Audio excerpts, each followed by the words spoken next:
It's 8:30. Do we have Councilmember Jurinsky and Councilmember Gardner? Thank you. I think Councilmember Gardner is going to join us late. He has another meeting. So we'll go ahead and get started with the Planning and Economic Development Committee meeting for August 9th. And we'll start with the minutes. Councilmember Jurinsky, did you have a chance to review those? I did, and I approve. Okay, very good. And I do too. I just wanted to add, because we've discussed having the Business Advisory Board report to us in August. And I may have missed it, but I didn't see that on the minutes. So that would be my only change. Okay, very good. We'll start with the housing UDO analysis. And Brandon, I think you're presenting. Yes, good morning. Thank you, Councilmember Bergan. So this is an update on the housing project that we've been doing monthly updates to the PED committee. So we got started on this project just about 6 weeks ago. We signed the contract May 28th. And again, this project's looking at small lots, as they're referred to in Aurora, which is compact housing, compact single family housing, and looking to build upon, the real significant additions we added to our allowances in 2019 with the UDO, with all the green courts, the motor courts, and all those sort of things. So looking to build upon and refine those ideas, responding to requests for small lots and things of that sort, and how to best accommodate those sort of things. So that's what the project's about. For the first month here, we've been working on items, the code audit, which is kind of a baseline sort of item to get us started to know where we have opportunities, challenges, and things of that sort. And then also we're full on beginning our engagement process right now. So we have our first developers roundtable tomorrow. And so that'll be the first of 3. And then we're also starting our listening sessions, which are one-on-ones with various stakeholders with the consultant to get those points of view on the table. So we're still on track to be hopefully finishing in the first quarter of 2026. If there's any questions, I would try to answer them. Okay. Questions, Councilmember Jurinsky? I don't have any questions, but I am, Brandon, very interested in following this. And then, certainly, sorry. I appreciate that. And I think y'all should have, I think Alia is helping me, set up some one-on-ones with all the members of this committee to, have those discussions. So look forward to it. And if you have any questions along the way, feel free to just reach out to me, and I'm happy to chat. Very good. And yeah, I think Alia did reach out to me already. We're looking at a date to meet with the consultant. I did have a question on the listening sessions, like because you've got the 3 roundtables with developers, who is included in the listening sessions? Folks that are not involved in the roundtable and, for example, DRAB committee. And so it'll include some additional developers and stakeholders in the community, as well as some internal folks with the city. So, that list is, we're going to try to do as many as we can, okay. Time permitting, budget permitting. So would that include builders? Because the builders are not in the other roundtable. Like individual builders, yeah, we're looking at that, trying to find the right person to talk to within, a builder. Certainly, we have builders like Oakwood is already on the other one, yeah, development committee and stuff like that. So we're looking for other folks as well as other developers and builders. Those are kind of the 2 commercial entities we talk to. Okay. What about the public? Because I know we're looking at changing possibly some of the sub-area A, B, C, and zoning. Correct. we're looking at with small lots. Should we look at them in other areas besides sub-area C? And so I think first we're looking to get this preliminary input from some of the builders and development community and see where that's headed and what they're really interested in, and how does that impact what we might need to look at with the general community. Part of our scope of work is to produce an educational sort of or informational pieces, and then we'll work depending on how things go to find what's the best opportunities to present those to folks, depending how the community discussion is going up to that point. Okay. And I mean, obviously, we had discussed at the last meeting to try to get council members, especially from this committee, as you said, trying to set up those meetings with the consultant, but to try to have input way ahead of the study session. And I guess we could probably convey some of the resident kind of concerns, because it's always, it's good to have obviously what the development side would like to see us do, but we want to make sure that we also consider any resident concerns so that they can have that information when they're looking at their developments as well, before we get to neighborhood meetings when the development's being done. So, okay, cool. Chair Bergan. Yes, go ahead. I also received that email from Alia, and two of us could meet at a time. Could I request that you and I have the meeting together? Sure. I don't know if you've already scheduled it, or I think I'm you on want the to just calendar. send that to me offline. I'll send it. Yeah. Send it to me offline, but that would be my request. Okay, sure. Okay. And then the last thing, Brandon, so we're looking at, you said early 2026, and that would be both any zoning and code changes or just zoning?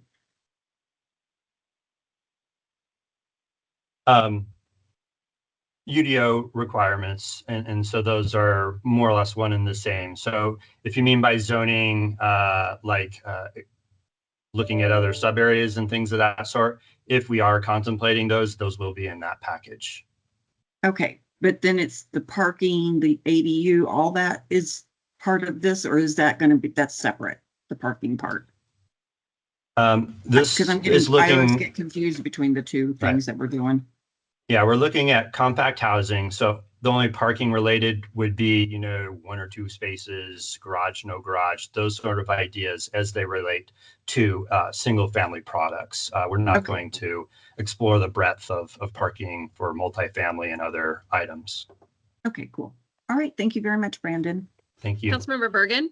Yes. Could I clarify a couple of things? So we're hoping to actually have draft UDO language by the end of the year to move forward to council. Yes. So just to clarify the timeline a bit. So Q1 of 26 would be done with council, approved, obviously getting input. There'll be public hearings through that process as well.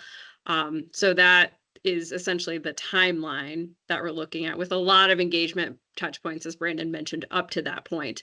And I did want to mention the HBA is a big partner in this as well. And we obviously would be heavily engaging with them through this process too, as a stakeholder. Thank you, Laura. Yeah. All right. And next on the agenda is our mid-year development review. And is that Jacob? Yeah. Good morning. Jacob Cox, Director of Development Services here.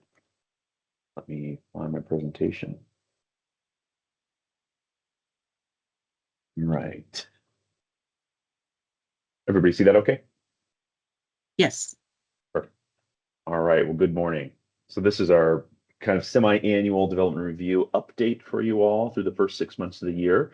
So just to kind of touch on some highlights that we've touched on in 2025 so far. Brandon just talked about the UDO housing small lot analysis. The roundtables are starting this week. We've done some other code and manual updates related to the UDO. You heard from Asia recently, for example, on the neighborhood plan updates. Those went through the council process. I'll touch on that shortly in terms of some details of what that what that was coming from in terms of the development community feedback and what that's helping to solve.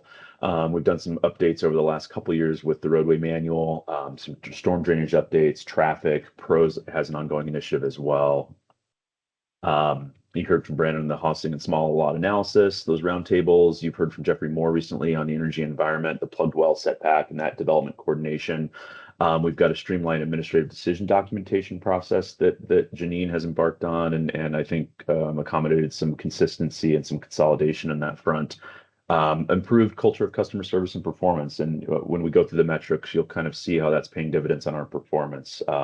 We've also had to pull back our third parties in recent months. And so you're still seeing a high level of metrics from our review staff. And we've done a lot of work in the last couple of years, particularly coming out of the red tape committees over since COVID and making a lot of performance upgrades on our teams. Process and requirement, ongoing refinements. A couple things that I think we've talked to this committee about in recent months: the Excel energy coordination on plan and profile. We found some compromise approaches with Excel, and also clarifying where we need that. And what that is we were not getting the right level of detail when they were crossing critical infrastructure lines, whether that was Aurora water utility lines, critical infrastructure above 15 inches, or gas lines, for example, other high pressure hydrocarbon lines. And so we've clarified what we need in terms of documentation to help streamline that process and give Excel more predictability on getting through our process and working together. And we do ongoing regular coordination with the Excel representatives to work through their projects. We've just recently we've removed the revocable license as a requirement. This was something that was impacting the single family home builders. And so we took a look and we audited up that process. And what that was a revocable license for the home builder to do slab on grade steps for those homes. And it was just one of those kind of minor processes that we wanted to take a look at legally and see if it was necessary. We ultimately pulled that back and no longer require that. So making those kinds of updates and refining as we go to try and find opportunities for enhancement.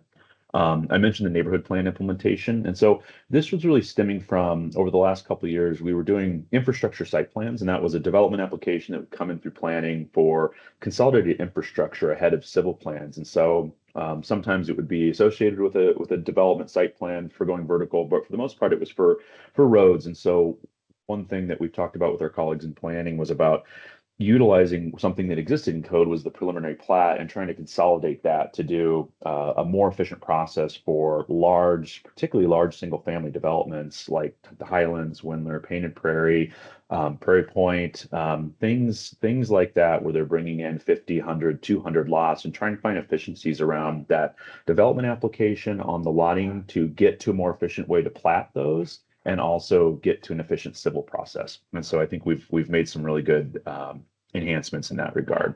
Civil plan timelines, we've recently updated those. I'll walk through the Amanda update shortly.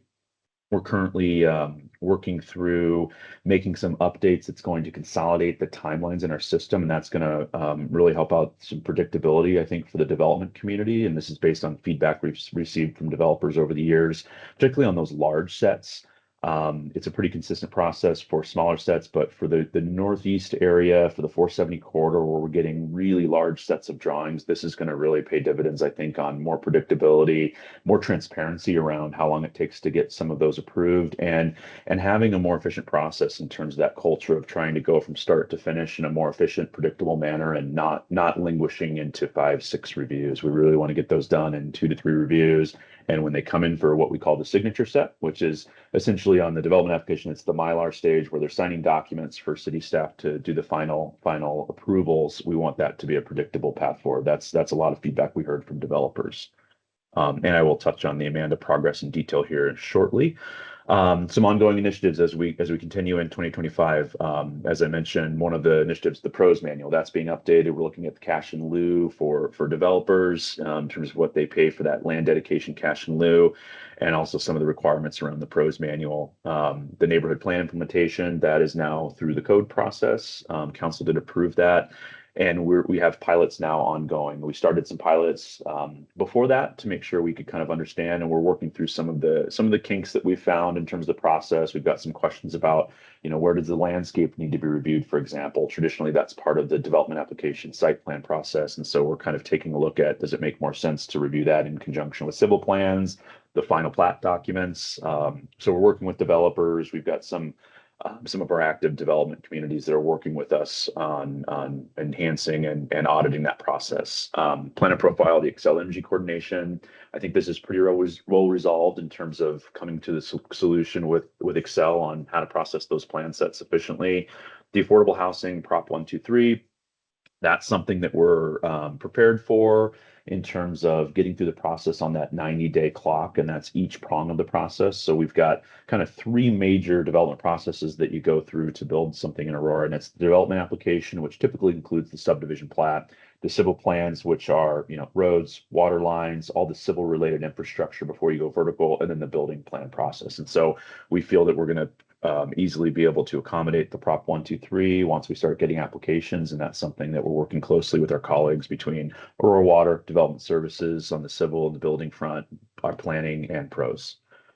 The COA project process. So this is something that Laura and I have been working on with our teams, and so this is about finding efficiencies on our City of Aurora driven projects. Oh, sorry, someone have a question? I don't think so. And feel free to stop me. Sorry. So we're trying to find efficiencies around when we're doing a capital delivery, whether it's a road or we're working on the animal shelter, the navigation center, trying to find a way to have those be as efficient as possible, and also model what we're doing on those with development-driven projects as well. It's the same process everybody needs to go through, and we want to find efficiencies and have those be as predictable and smooth as possible. So we're building project teams. We've got teams that are dedicated to when a project comes in that's a city-driven project, whether it's capital or the animal shelter, for example. We've got project teams, project team meetings where it's the consistent group of staff, so that there's not misinterpretations as that project goes through the system. And that's something we've also heard from developers, particularly on the civil plans versus the site plans. One example of that, we were getting feedback that a different engineer might review the site plan when it came in versus the civil construction documents, and then you would have an engineering interpretation issue between the two. And so we're trying to have consistent reviewers between those projects from start to finish, and that's something that we've been able to implement on a lot of the bigger high-profile projects, including affordable housing. We've been actually modeling the affordable housing project teams on other things, and that's where we started the project team approach.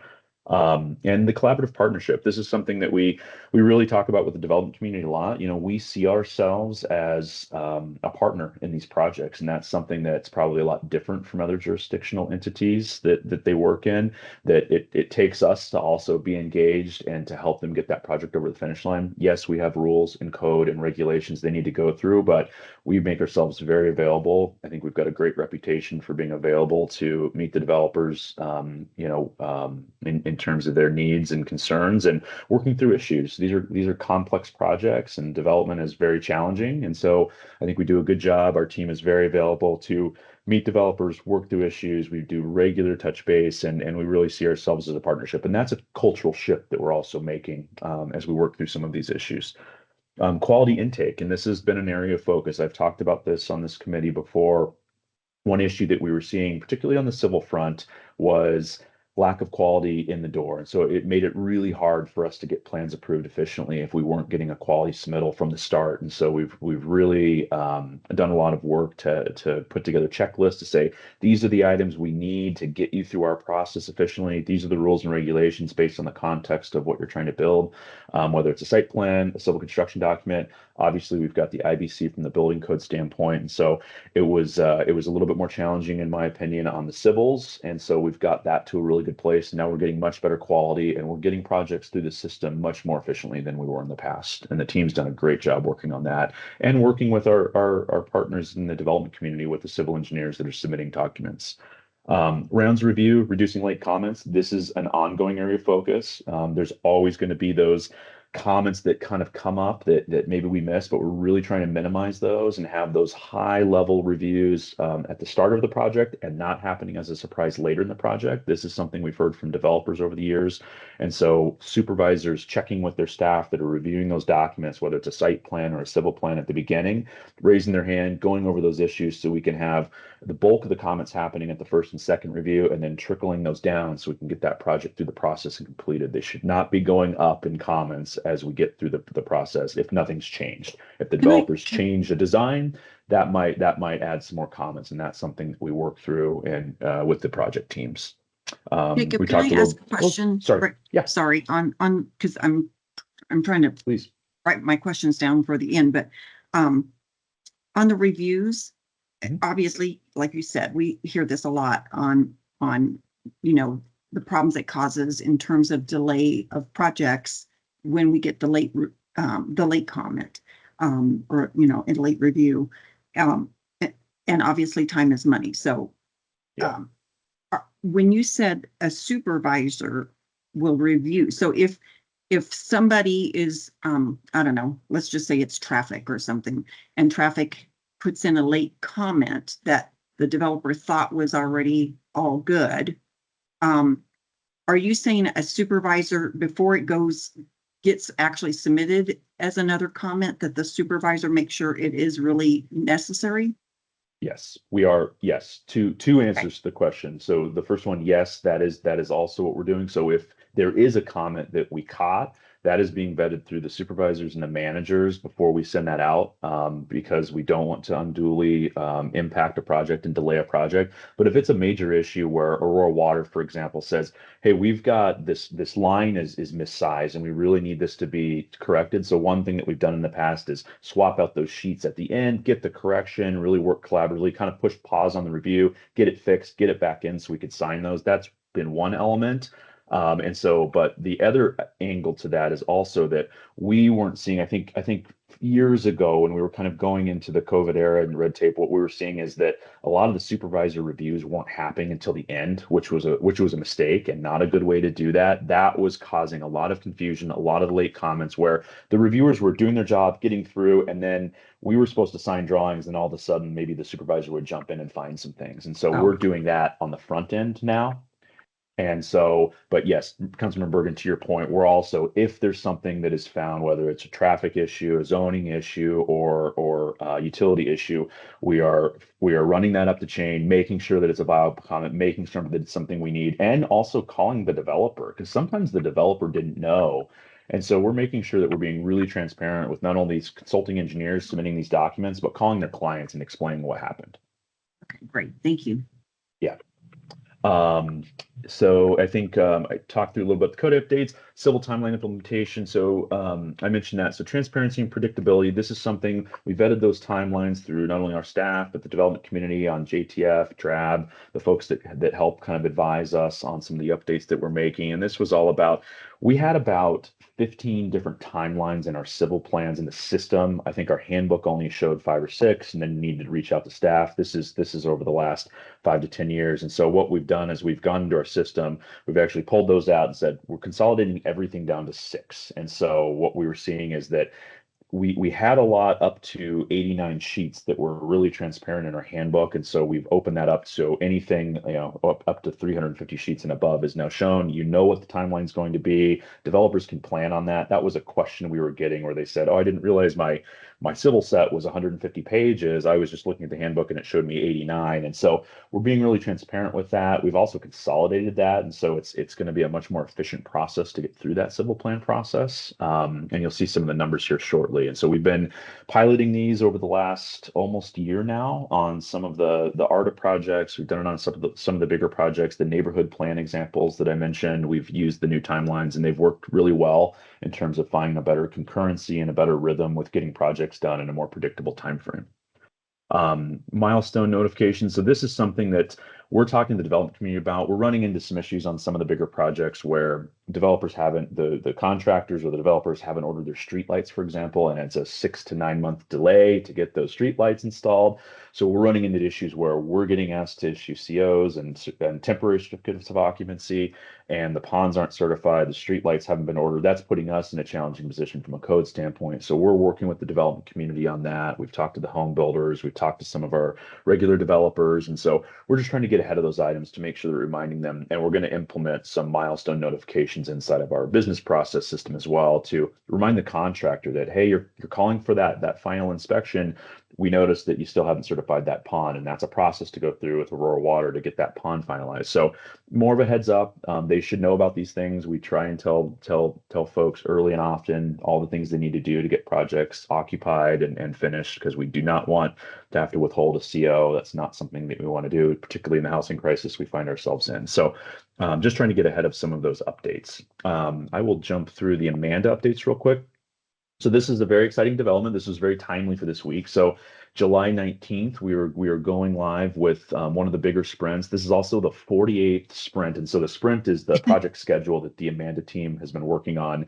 And it's not just development. These are the first two big developer folders, development related folders. They've done some other ones, license agreements, easements, fiber, but they've also done code enforcement, a lot of those licensing portals. And so this is the 48th project sprint they've done. And this is the updates to the development application with the planning team and everybody that touches the development applications, minor amendments, and then the civil plans. That's where these timelines will be updated. It's going to make some really good enhancements from a customer standpoint and folks that are submitting, and it's going to consolidate into those new portals. And so it's going to provide a more seamless experience with fewer portals to navigate, a streamed login process for quicker access, one portal, central hub for development services.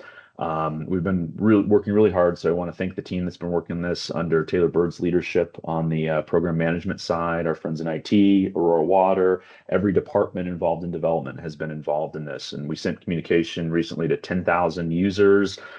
We're using Bluebeam Studio sessions for training and also for referral review agencies. And so this is going to, I call it an AI light. This is really going to help us out. This Bluebeam session is also going to help us, Councilmember Bergan, with some of our review coordination with the consultant communities, because we're able to quickly check the drawing sets and share in one file, in one consolidated session, how we do the plan review. So everybody can kind of comment at the same time and work in a consolidated way. And then those are shared really easily with the consultant community. So we think this is really going to help us with some efficiencies. And we've sent login instructions as of this week to 6,000 plus users. And so they are also prepared for a support plan, and we're ready to assist customers because there's going to be questions that come up with this kind of a rollout. But that's happening this week, and we're really excited about it. To go through the metrics here. So very happy with the metrics. The other thing that we're working on, we've got, we're all working through budget constraints right now. And so we've had to pull back drastically on our third-party support. And hopefully that also helps us with some of the predictability challenges that we've seen. And so, but we are 91% average on time across all stages. That's incorporating every part of the development review process. So ODA team with the pre-application notes, development applications are 83, drainage plans, civil plans, 95%. That's been a really heavy area of workload for us in the last year. Even as permitting has kind of tapered down a little bit, given the market conditions, we were seeing a lot of civil plans still coming in the door because infrastructure is still being built. All the metro districts in the Northeast, for example, that had bonding capacity, they're out there building roads, putting water lines in the ground, getting prepared for vertical development. So we feel like we're going to be in a good place if the market opens up a little bit more on the permitting front. Easements and license agreements are in the 80s, building plan reviews, 99%, inspections on day requested, 99% on time, calls answered within 45 seconds to the customer service hub and building division, 98%. And I'll walk you through some of the details here. So those pre-apps, we are down. And so the volume of work is down a little bit in terms of our historical averages. We're down 18% on pre-apps. Those have ticked up. We started the year a little light, but we're starting to see those as we got into the summer go up a little bit. And so the other thing that anecdotally, I've been involved in pre-apps for for over 10 years now with ODA. And so we would oftentimes in prior years see, I think, more hypothetical that several parties were doing due diligence on a property, for example. Now we're seeing that people are doing these as a step one of their project, and we're seeing much more of these turn into real projects. So I'm encouraged by those coming up in the summer timeframe. We are down a little bit on development applications, 23% year over year in terms of the volume. Drainage, we do quite frankly hope to see drainage numbers go down a little bit, and because what that means is that we're consolidating more of that front end drainage review into the civil plans, which is something we've been talking about. Sarah Young, Marshall Brown, Vern Adam, and our team have been really working on trying to find efficiencies in the drainage space. That's a lot of the feedback that we had heard from developers on, particularly the civil coordination front, and also the preliminary drainage report and holding up the ability to submit civil plans is something that we're working through. And so we're really trying to put more of the emphasis on that final drainage review. So this metric is based on the preliminary drainage report coming in with development applications. And so that going down is not necessarily a bad thing in my view. It just means we're consolidating into the civils. Civils are down 12%. Those were pretty high going into the summer, and so they're tapering off a little bit, but they are still a decent volume. We're yearly historical average there is 289 sets for the year, so we're off that mark a little bit. Easements, there should be these should also kind of go down in my view, because we're trying to do some consolidation of easements with, rather than doing a lot of separate documents, we've implemented some processes that I've talked to you all about before, where we're doing a consolidated map of dedications. And so rather than having a lot of easements coming in different packages, we're seeing some big projects that are dropping those in one or two submittals, and we're consolidating those. So that number going down is really an efficiency enhancement in my view. Same with license agreements. I talked about the removal of revocables as a requirement. I'll talk about the building. So permitting is down quite a bit, quite frankly. So we continue to track this from a revenue standpoint. New commercial, we're down 29% year over year. Single family is down 38%. Multifamily is down 95%. We do have a couple big projects in the pipeline. The project that had unfortunately caught fire last year, they are coming back in. They're going to rebuild. So they will come back in with several hundred units. There's a couple other projects we're aware of.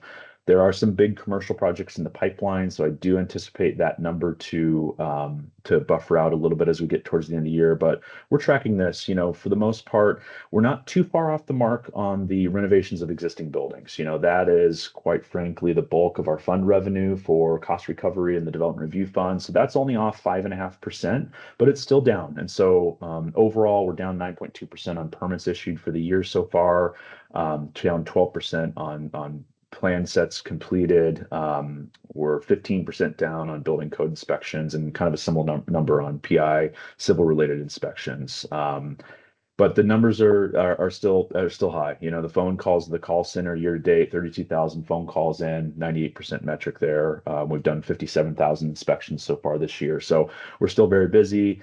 One thing this has enabled us to do, particularly to save the Development Review Fund a bit of money in this regard, is that we've had an ongoing roofing inspector, third party on call for us for the last couple of years. And so we've been able to pause that, put a lot of those on our building inspector's plate to kind of help buffer out the downturn here in terms of the inspections called. So we're able to save a little bit of money in terms of the fund and also keep the workload viable for our staff.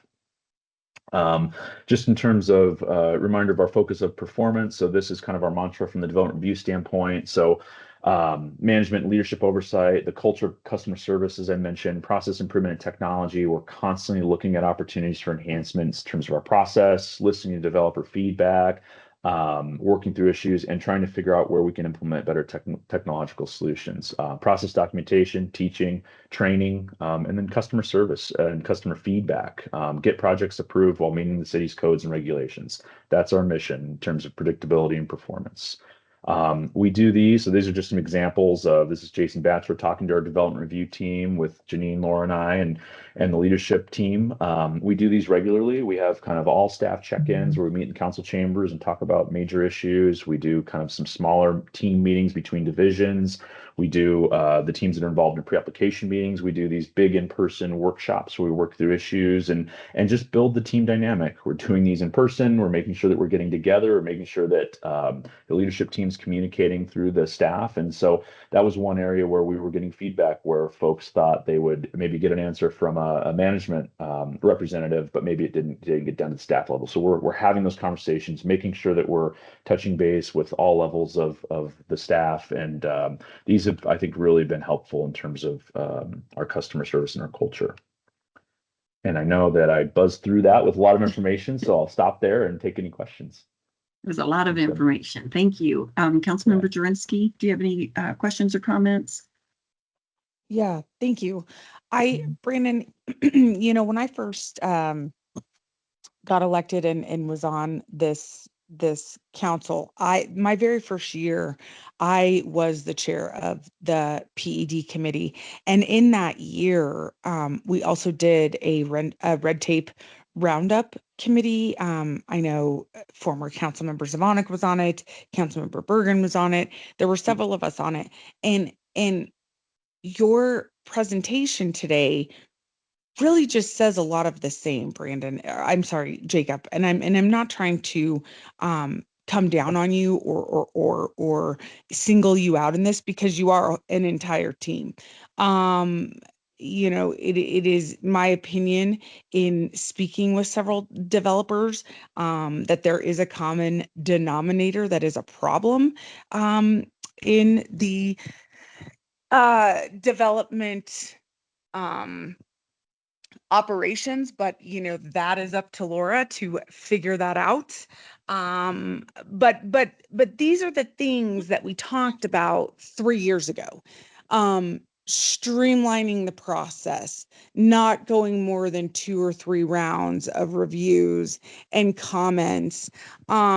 So it's nice. A fancy presentation is always nice. But a couple of thoughts I have. Why hasn't it been implemented yet? We had the red tape roundup committee the year I was the chair of the PED committee, which was 2022. Why are developers still calling us? I do not believe, and I could provide my own data and statistics, that we are in any sort of housing crisis right now or housing shortage. I'm not sure, and maybe Councilmember Bergen can help me, but on the forced affordable housing Proposition 123, I believe that's one of the things that we're suing the state over. So I think that we should maybe have a conversation. The development department needs to have a conversation with Pete Schulte's office, because I do believe we're filing lawsuits on home rule authority with that. But again, and if development is down, which I'm not going to say that quite frankly I'm upset about, because I know we're not in a housing shortage. Also, as the chair of the public safety committee, I would like to see us get caught up on the public safety side of things before we continue to build and build and build. I know we're working towards 2 fire stations. I'm having some conversations with police to see how we can expand public safety further out east, but this is more of the same. And while I appreciate the work that you do, and let me be very, very clear, Jacob, I appreciate the work that you do. You are not who seems to be the common denominator and main problem in your department. So I appreciate the work that you do, but this is more of the same. My first year on council, I was the chair of the PED committee. We had a red tape roundup committee. We had all of these conversations, you know, all of the things that are costing developers money, round after round after round of reviews and comments. It seems to still be happening. I appreciate this presentation that you guys want to try and get it down to maybe 2. I think that would be a dream come true for the developers and the development community. But we've been hearing this for years. So I hope that this is the final report card. I hope that this is what is going to be finally once and for all implemented. I am not concerned with applications being down. In fact, through a public safety lens, that actually makes me very happy. And I appreciate you guys looking at ways that we can save money in the budget by cutting outside roofing inspectors, things like that, and bringing that in-house right now while applications are down. So I guess that's just really what I wanted to say is we've been hearing this for at least 3 years. I hope this time the development department means it. Looks like Mayor Kaufman has his hand up. Mayor? Yeah, thanks, Madam Chair. First of all, on Proposition 123, we are not suing on Proposition 123. It was Right. it was implemented through initiative, and we were the first city to sign up for it. It was voluntary, so we are litigating on other issues, but Proposition 123 is not one of them. And I get that this is a continuous process to make this more efficient. What I'm always interested in is how do we compare with Denver in terms of being that economic alternative to Denver in terms of economic development. And so, Jacob or Laura, I know, Laura, you were with Denver for a while. Can you, and I know that the Mayor Johnson has just put out some new initiative to try to pledge to make it more efficient, but where are we at in comparison to Denver? Mayor Kaufman, we can separately pull metrics. We have not looked at their on-time metrics that we have here on the screen in comparison to our metrics. In regards to the initiative that you're referring to that Mayor Johnston recently rolled out, that is an initiative that created the Denver Permit Office. And what that office is an office that is an umbrella over several departments, each of which have their own appointee that reports directly to the mayor that's responsible for various responsibilities in the development review process. So there's handoff between these departments for a project going through the system. In addition to that, there's a 180-day city review timetable, and that is only for city review. That does not include the time that a developer or a developer's consultant has a plan set to submit into Denver. And if that 180-day mark is not met, then the developer can apply through a committee for a reduction in fees. And that is vetted through an appointee committee, and a decision is made at that point through that committee. There are exceptions to that 180 days. So their large development review process for large sites is not included in that 180-day clock. And essentially, that clock primarily starts after things are entitled through the city. So they also do not have an Office of Development Assistance. We do, where that group really serves as the ombudsman to the development community. And so their hope is rolling this out, is that they are also moving towards a model of more consistency and predictability for the development community, something we have also, as Jacob walked through, been working on for the last several years. Okay, because I often hear from developers that that Aurora is much better than Denver. Yeah, I hear the same. And thanks, Laura. And, So, I'll could you add. yeah, Oh, go ahead, Mayor. Sorry. go ahead. Yeah, no, I was please just respond going to that. say one area that we've been, I think, very competitive and certainly much better than I think other jurisdictions around us has been on the commercial economic development front. And so our friends in the AEDC, when they have a big project where they're bringing in users and jobs, and we're oftentimes competing with other jurisdictions, we can often be much more aggressive than other jurisdictions, including Denver, for getting somebody into our industrial parks from an economic development standpoint. We've got a lot of examples we can point to where Laura mentioned 180 days for those big projects. We've got projects that have gotten from start to finish, development application to permit, and out there constructing within 4 to 5 months over the years. And so that's something we really pride ourselves in. Okay, I think that's a great benchmark to always look at what our surrounding jurisdictions are doing, particularly Denver, so that we remain competitive with them. I'm probably never going to be pleasing developers 100%. Sometimes it's on their side in terms of not turning things in on time or not turning the right things in on Tom. But I appreciate the effort, and I think Councilmember Jurinsky said we just can't be talking about it. We got to be doing it. I That's agree. all Thank I you. have. Thank you. And thank you, Jacob, for the presentation. I have a few questions. Yep. When you mention ongoing projects, roadway, drainage, traffic, pros manual, do we know when they'll be completed? I mean, I know it's taken a while to get through those manuals. Yeah, we have updated, for example, the roadway manual's been updated, that's been implemented, and so Okay. developers are operating off of that manual today. And so we continue to also audit our process and our codes, quite frankly, between each other. And so connecting Aurora, the big initiative that's happening right now, I do anticipate that will drive, once that's implemented next year, we probably start looking at a consolidated approach to UDO, roadway manual, pros, for example, and how all those work better together. I could see that being an outcome of connecting Aurora, for example. Okay, but the roadway manual is completed? Yes. Okay, what about drainage? Yes, I believe Aurora Water did drainage updates, and those were implemented late last year, early this year, Okay. in terms of some enhancements.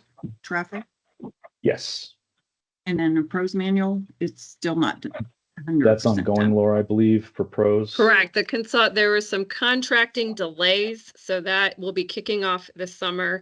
And if I can add to connecting Aurora, this is our city's first transportation master plan. We've never had one as a city, and this will really serve as a strong guiding document, and the roadway manual will be updated based on those recommendations for the next phase. So Jacob's referencing the first phase. A phase 2 update will be based on the Connecting Aurora recommendations, which include changes to cross sections, street widths, things like that. Okay. So there's more work forthcoming. So then based on that, like street width, street lights, any of those type of code requirements, how are those determined? Is this a national thing, or we as a city say, oh, we want X, for example, street lights on a street? And then that, I know it doesn't come to council for approval from that perspective, because it's getting into the weeds, but who makes those determinations? Yes, so that would be, for example, the lighting levels would be by an engineering standard that's established at a national level. It's similar to how we would adopt the International Building Code from a building review standpoint. And so those get incorporated into the roadway manual. I've gotten a lot of questions. The city engineer oversees that, who's in development services. We've gotten a lot of questions about, for example, developers feeling like their projects are overlit. We've actually done some audits of that, and have found that oftentimes the developers, consulting engineers have submitted plans that were above and beyond. And so they got approved because they met code. And so we're now having to take the stance of, we need to let them know that they're above and beyond, and maybe they can pull those levels back. And so we've had some examples of that we've seen. We also have some developers that want certain areas lit higher than other areas. And so, but we want to be very mindful of that, how bright some of these communities are. And, but those lighting levels are established through national standards, similar to traffic standards that are coming at a national level. And then we're implementing those from an engineer review standpoint. Okay. And what I've heard is that maybe it's been somebody in staff has said, you need to have X streetlights per X feet. And it's not necessarily what another jurisdiction requires. So how can that be a national standard? I would have to look at the example to see how that was being reviewed in another jurisdiction, but those are typically established through our engineering standards. Okay. And yeah, I mean, I'm glad my neighborhood doesn't have very many lights. Yeah. I don't want them blaring in my face. Okay. Question on cash in lieu. You mentioned that. Is that for land dedication? Yeah, I can take this one, Councilmember Bergan. So the plan is we are going to update the pros design and dedication manual. And so that will include looking more at that urban design context, giving credit for things like outdoor plazas, but we heavily want to engage the development community in terms of what those items might be and what that looks like and what they're seeing. And then once the requirements are firm, then the corresponding piece to that is the fee schedule. So taking a look at the fee structure, how we're charging, what we're charging for, and how that could change in accordance with the updated requirements in the manual. So that's a two-step process. Cash in lieu will be part of that look. Okay. Okay. But we don't just always offer cash in lieu, like for example, for No. pocket parks or, okay. It's an option, Um, correct? It's an option. Thank you. And then, two more questions, sorry. Prop 123, what was our metric for how many we had to reach per year? Does anybody remember? Brandon, do you It have was a that? percentage. I don't know if it was a percentage per year. I don't have that in front of me. I do If not I have could that in jump front in, of me. this is Danielle Krasnowski Thank you, of Long Range Danielle. Planning. That number that we committed to is 550 units per year on average, or 1650 over the 3-year reporting period. And It are we doesn't necessarily tracking? need to be 550 each year, but 1650 over the 3-year period. Okay, and we're tracking well on that? I don't have that Councilmember information Bergan, in front of me, but this is Jessica Prosser. We're not tracking well on that. As you heard, the multifamily permits are down quite a bit. So we're actually have already engaged in conversations with DOLA at the state level, as well as this was put on our radar for our legislative priorities for 2026, that there's probably going to have to be some exceptions based on what we're seeing with multifamily. We don't want to be, dinged for that. We do Right. have several affordable housing projects in the pipeline, but at this point with the trend we're seeing, we probably wouldn't get there. Yeah, and I just remember when we signed up for that, one of my biggest concerns was that the metrics weren't done when we agreed to Prop 123. They came after the fact.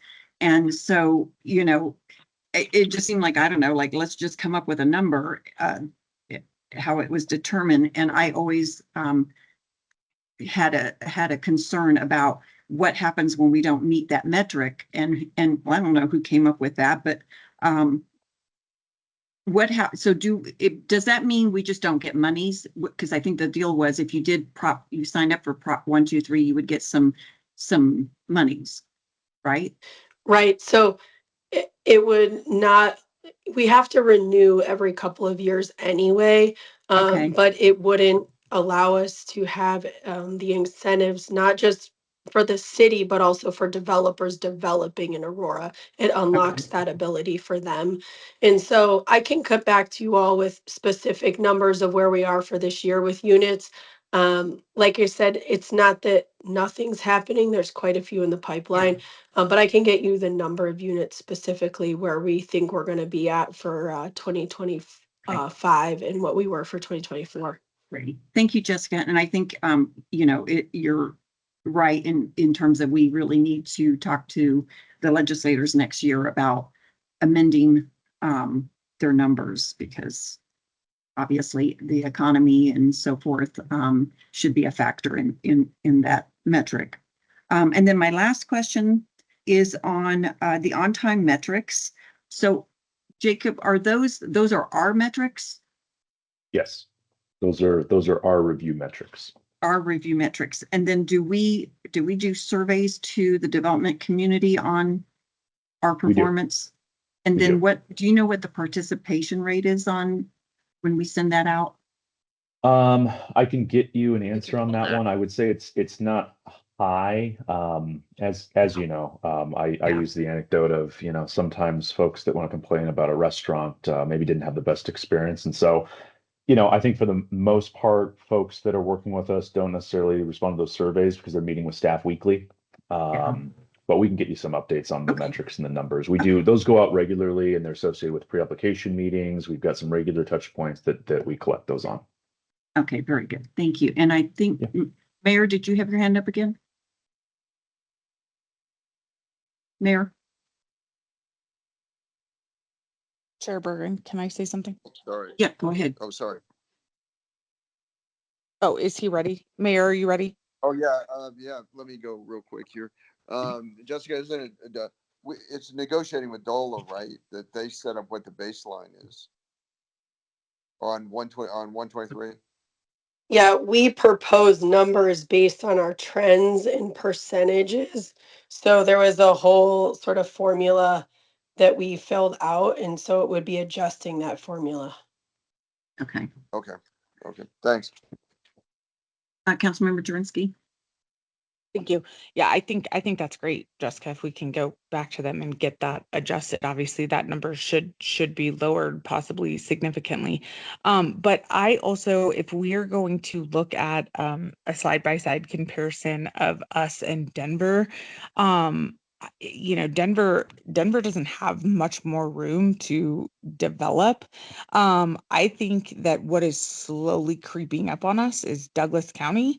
And I think that we should, they just created their own ED in Douglas County. I think that if we're going to compare metrics with Denver, I think we ought to also look at Douglas County. I think they're quickly becoming one of our biggest competitors. And so I would be curious to see sort of their report card as well. We can take a look at that. Thank you. Yep. All right. Well, thank you so much, Jacob. Appreciate all the work that you're doing. I hear very good things about you. Oh, thank you. I appreciate that. I do too, Okay. Jacob. Thank you. Okay, next is the ICSC recap. Bob? All right, so let's see if we can get this to work properly. You got it. Okay, so you guys can see the screen? Yes. All right, fantastic. So let's get going. All right, so we're here today. Thanks for having us to present the ICSC update for this year. And let's see if that's working. Perfect. All right, so what is ICSC? ICSC is the International Council of Shopping Centers. They have 70,000 members around the world, and they are put on the largest convention in commercial real estate in the world, and they've been doing it since 1957. All the retailers, developers, landlords, brokers, and municipalities attend this convention to meet with all the top merchants and restaurant operators face to face, and also to walk the show and to discover all of the new trends that are coming out every year. So this is the actual convention center. It was under construction this year, so it was going to be supposed to be a slower show. It was one of our best shows ever. About 25,000 people showed up for it. The convention center on the left is the new West Wing. The part that's under construction is everything behind it, which is 4 different wings. So all of that was under construction, and that's what it's going to look like on the right-hand side when it's all done. Should be done for next year. So let's see. Next. All right. So this is what our booth looks like. And kudos to the communications department, Julie and company, for helping us with this. It is one of the most photographed booths in the for the municipalities. We get about 12 people every year from other municipalities taking a picture. And they always ask permission if they can take a picture of this booth. And so, and every year, a lot more of these municipalities are showing up with booths. So, I did want to talk about a little bit about how the booth lays out. This year we had 3 meeting areas, not just 2, so we were able to have more meetings. So you can see we also do walk-ups. If you look at Janine on the left-hand side, you can see we're having a meeting in the background, and that's someone walking up to try to either get a meeting with us or to just ask us a bunch of questions. And so, okay, why isn't this switching slides? There we go. Okay, so why do we go to ICSC? Well, economic development is tasked with developing relationships with the developers, the landlords, the brokers, the merchants, the restaurant operators, and everybody doing business in Colorado. This event at this show also has a lot of classes that you can take. You can actually get a master's degree in commercial real estate under the CCIM program that ICSC has been doing for about 40 years. And so we try to attract investors, developers, and merchants to Aurora. We do all of our networking events here, usually in the evenings. And all of this comes together in order for us to get the kind of economic development deals that we're trying to get. And we'll talk about that in a minute.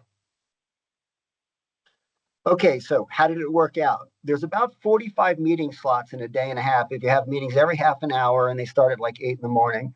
And so we have 45 meeting slots and we have 42 meetings pre-scheduled before we get there. We leave 3 openings for walk-ups and we had 129 walk-ups to the booth trying to get meetings with us. And in many cases, we had to deal with that at the booth because we already had 3 meetings going on behind us and no place for people to sit.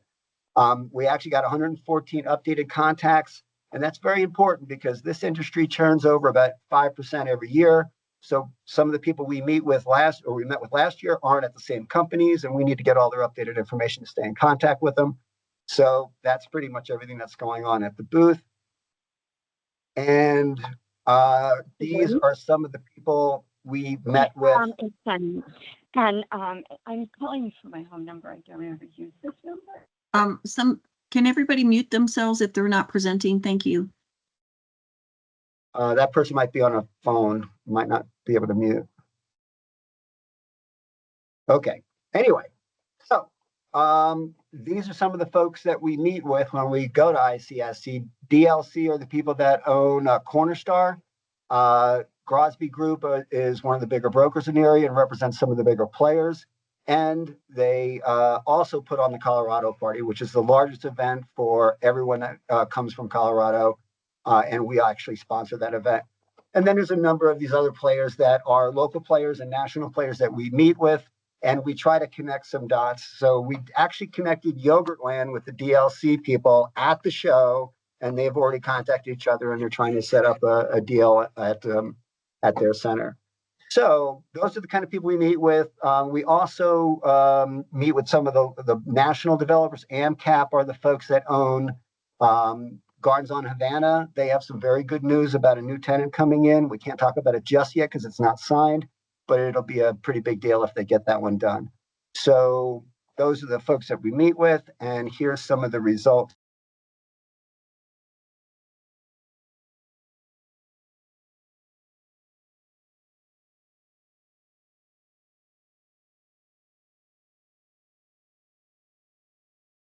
Bob, I think you're We muted. lost Bob.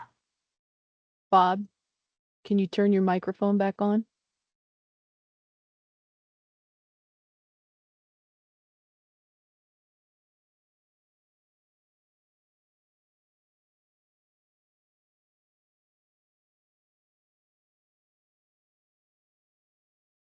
Hello, Bob.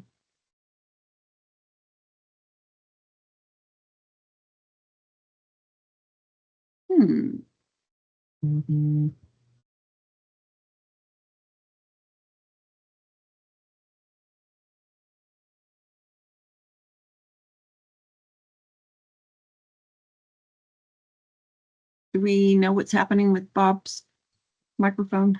There we go. Oh. All right. The expert shut up.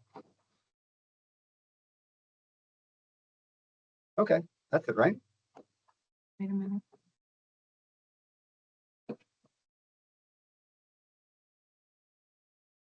Okay. Can you guys see that screen now? Yes. And you can hear me? Yes, we can. Perfect. All right. Thank you. Thank you, Brenda. All right. So if you take a look at the site on the left-hand side, that's the point at 9 Mile. And there used to be a high-rise office building in the middle of this project. That happened before COVID. When COVID hit, the office building went away because nobody was doing office buildings. And now we're going out and trying to find someone else to take that site. And we met with one of the larger hospitality hotel chains in the world. They have an interest in this site. So we're going to bring Bruce Welton into that project and get his expertise on which one of their flags would probably be best for this. They probably have a pretty good idea which flag they want to do too. But we do have significant interest from a hotel chain on 9 Mile. So we're going to be running down that road.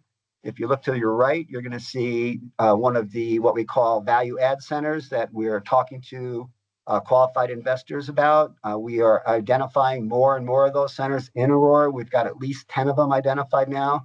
We should have about 20 identified by the end of the month. And those are centers that are under leased, need improvements, need an investment in the project.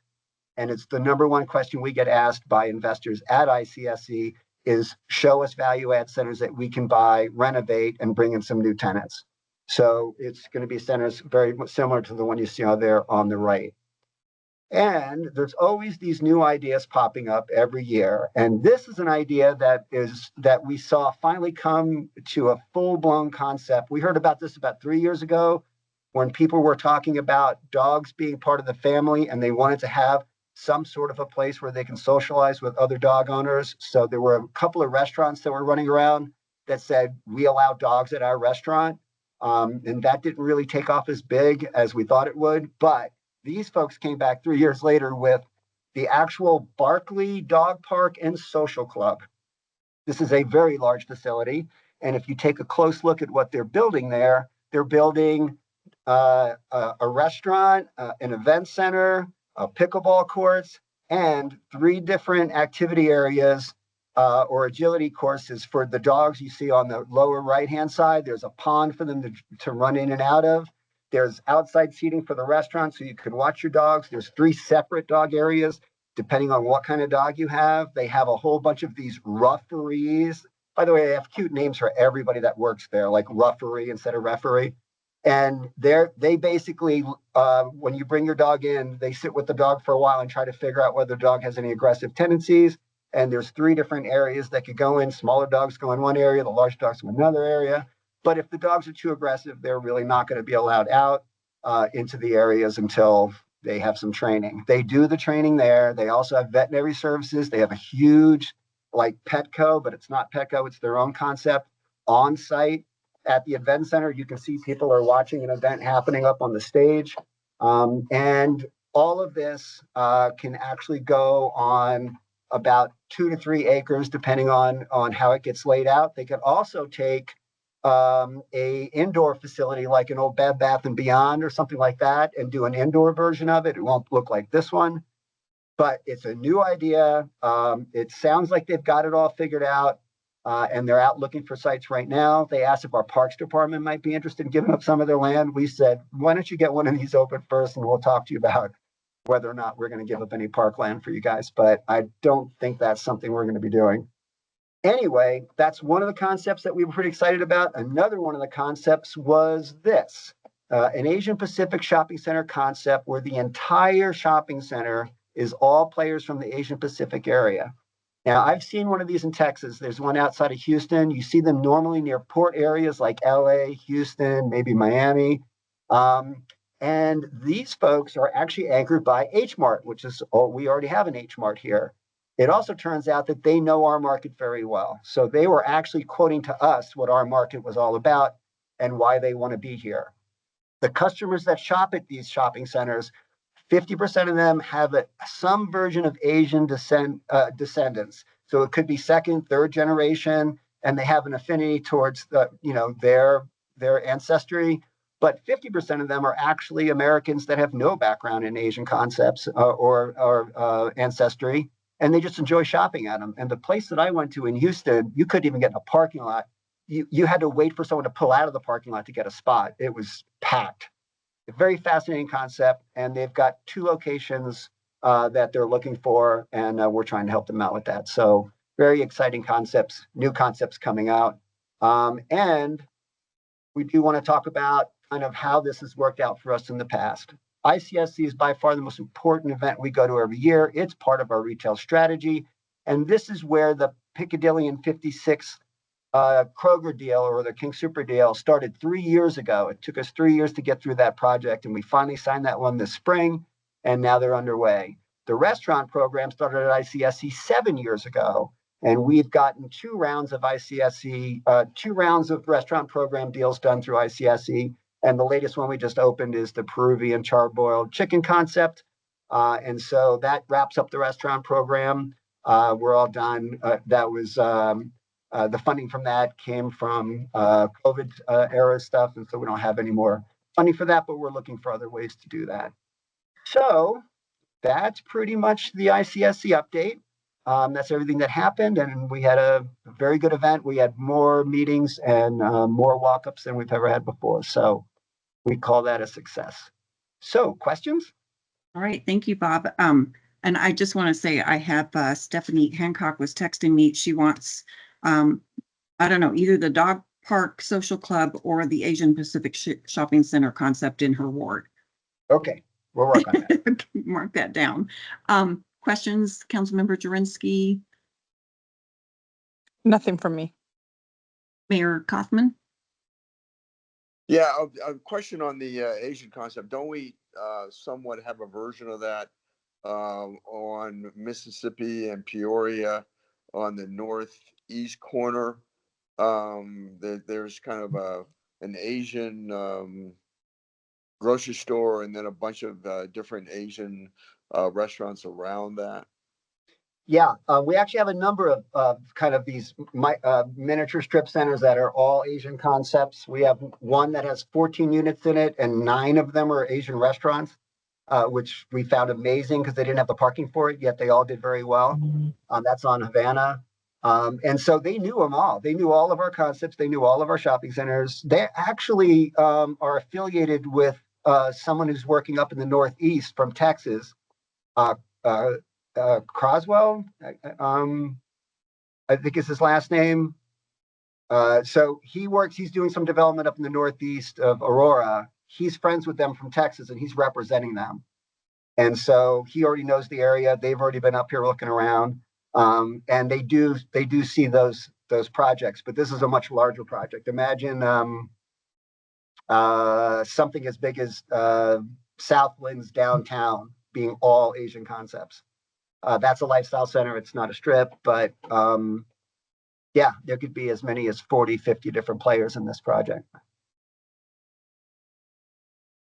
Does that answer the question? Yeah, thanks. I mean, I know that our Korean immigrant community is the 4th largest in Aurora. I'm not sure about how big the others are, but it'd be great if I think it's a great concept. I hope we can get it. Yeah, and they were aware of that. By the way, they did explain that this is all Asian concepts. So it is Chinese, Japanese, Korean, Vietnamese, everything that comes from the Asian countries would be here. So it's very exciting. And again, I've seen one and they do some business. So yeah, we're pretty excited about that when we're running down that road fast. Any other questions? Just from me, yeah, thank you for the presentation. I know ICSC is always very productive for us to attend. So I know that once ICSC is over, you and your team then do follow up with any of the contacts that you made that might have some promise for retail or so. Are you able to maybe give us progress reports for the rest, not today, but like down the road as far as anything that came out of ICSC that is tangible? Sure. Yeah, we can do that.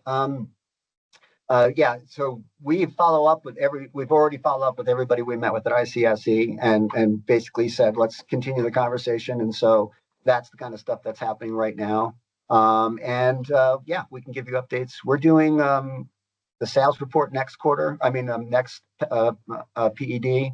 So if we have any updates, then we can also jump in and tell you if any of those deals have started to happen. Because you said the dog park social club that they're looking at sites.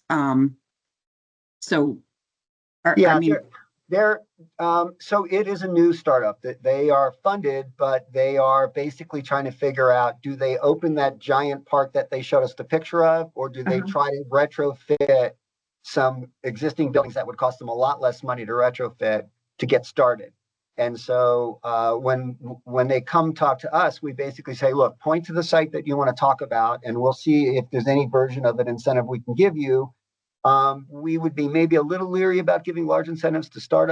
Yeah. So it may be an incentive that it ends up after you occupy for X amount of years, that money starts to flow. But if you don't make it, we don't have to give you the money.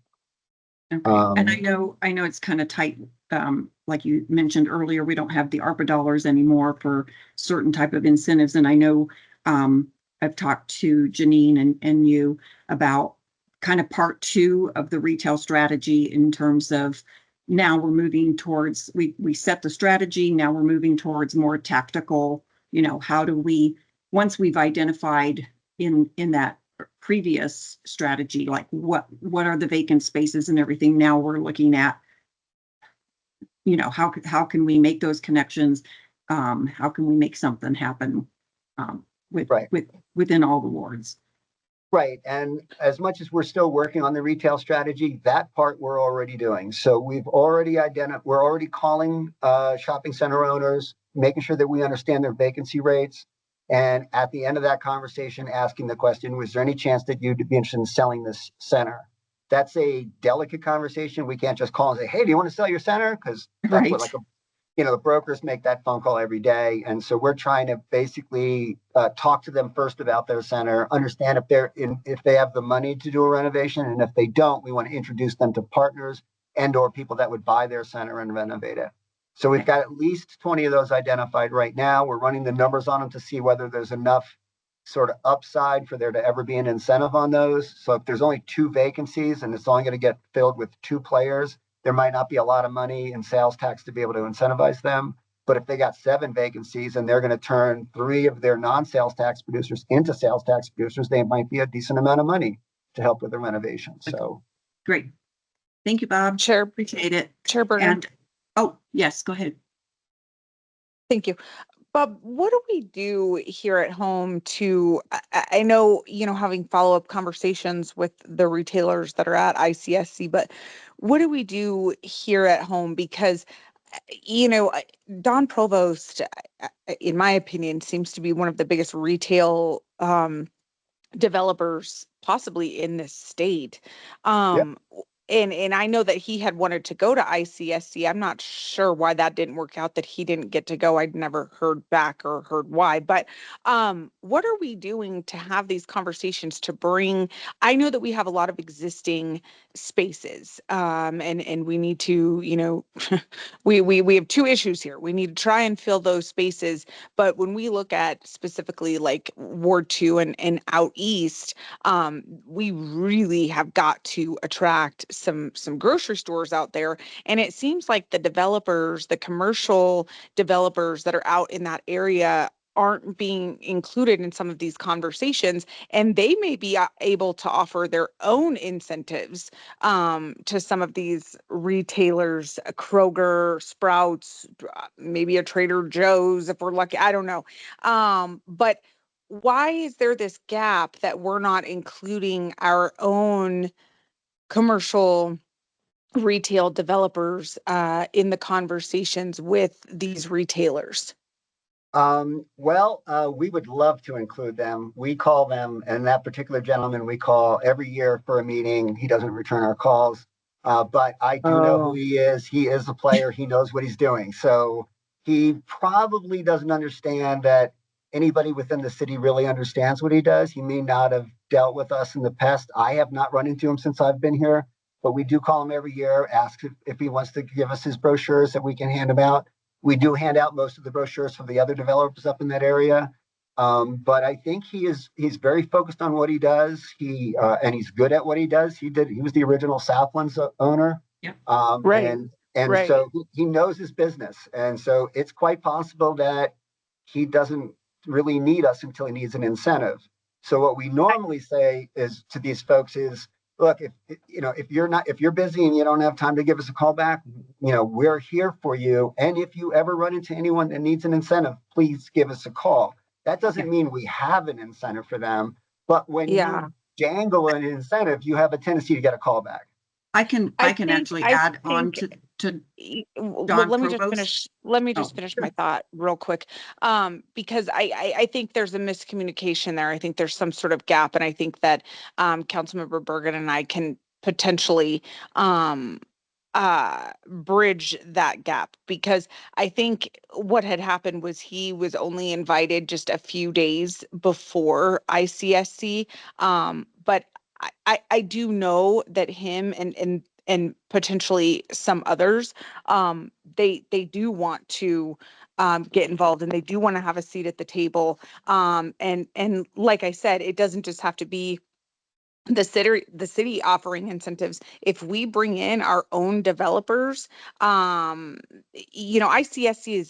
is once a year. So our developers, especially someone like Don Provost, he's here year round. I mean, he's here all the time. And I think that that's where maybe if we were to have these conversations and get someone like him at the table, in front of the folks from Kroger, from Sprouts, from, wherever. But I think it's becoming more of an emergency for Ward 2 specifically. And I think that he would, I just knowing Don Provost personally, I find it hard to believe that he wouldn't return a phone call.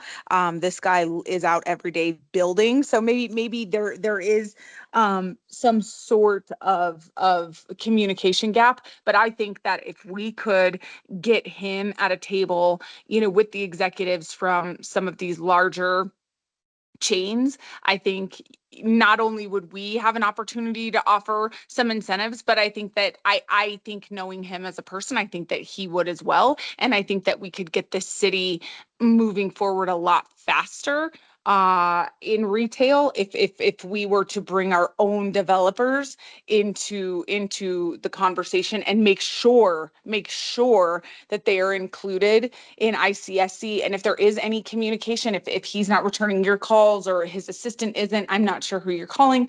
That's what we're here for. Also, as council members, we have relationships with these developers, and any one of us, can reach out to them, track them down, make sure that they understand how important it is for them to be at ICSC or be in a meeting with these large retailers. So, okay, and Bob, go ahead. I would like to add something because I have had conversation with Don Provost regarding ICSC. He goes, but he does not attend the meetings at ICSC. So he might go, to Vegas. He has told me he knows everybody in the industry. So he makes the connections himself. He has personally told me he doesn't need ICSC to make those connections because he already has them. So that's what I have heard, Councilmember Jurinsky, from him directly. He obviously is working, with Windler and Painted Prairie to bring in all kinds of retailers. So maybe more the other developers we should engage with. But I know Don is like he's on top of his game and he knows what he's doing. So maybe the other developers we could kind of bring in. And so, Bob, if you can talk about other developers, I don't know their interest in ICSC. I know Andy Klein goes to ICSC as well. West Side, they were there. We met with them. They had a big presence at the evening events too. And if you can get a meeting with Don Provost, we would love to be there. I'm getting conflicting, Chair. I'm getting conflicting. That's not what I'm being told real time right now. I'm getting text messages actually that he's left out of a lot of things. So there's some conflicting. I think what we should do is we should focus on our developers that are here year round, and that would include players like Andy Klein, Don Provost. But yeah, I'm getting real time text messages right now. That's absolutely not true. I would Don love Provost to meet with them. It sounds like we need to maybe reconnect with Don and with Westside. They go, like Westside goes to ICSC. I don't think we have set up meetings. At least I don't think you did this past year. In the past, Bob, let me finish. Yep. In the past, I know that we used to do dinners with developers, and that was my first year. We had the Southlands owner. We had Larry Jacobson, who was doing some things in the city, and we did a developer meeting. That'd be great. So maybe we need to bring that back when we do the ICSC. Okay, sure, we could do that. Okay, we're running short on time, so I think we need to go ahead and move on. Thank you very much for your presentation. And I think I think Councilmember Jurinsky brings up a good point in terms of us really reaching out to the developers and seeing, maybe that's a roundtable for retail, and just like Good we're doing idea. on the development side. That'd be a great idea. Bring them all together. Let's have a big meeting. That'd be great. Yeah. Okay. Thank you, Bob. All right, thank you, Bob. Okay. Moving to our miscellaneous. Wendy, did you have a presentation for AEDC, or did you have something you wanted to add? I don't know if we still have Wendy. I do not have a presentation today. Oh, okay. I don't know why we they certainly could do one if you would like, but we did not have one for today. Yeah, Yuri did one earlier, so I don't know why on my list it didn't say no report, it just had your name, so I thought maybe. Sorry. Okay, well, we always love to hear from you. So, and then Brad Pierce, I know we have the update is in our backup, so I don't see any other reports. Is there anybody from any of the different committees that wants to make a statement? Okay, doesn't sound like it. So our next meeting is August 13th. So I wish you all a great rest of your day. Thank you for being here.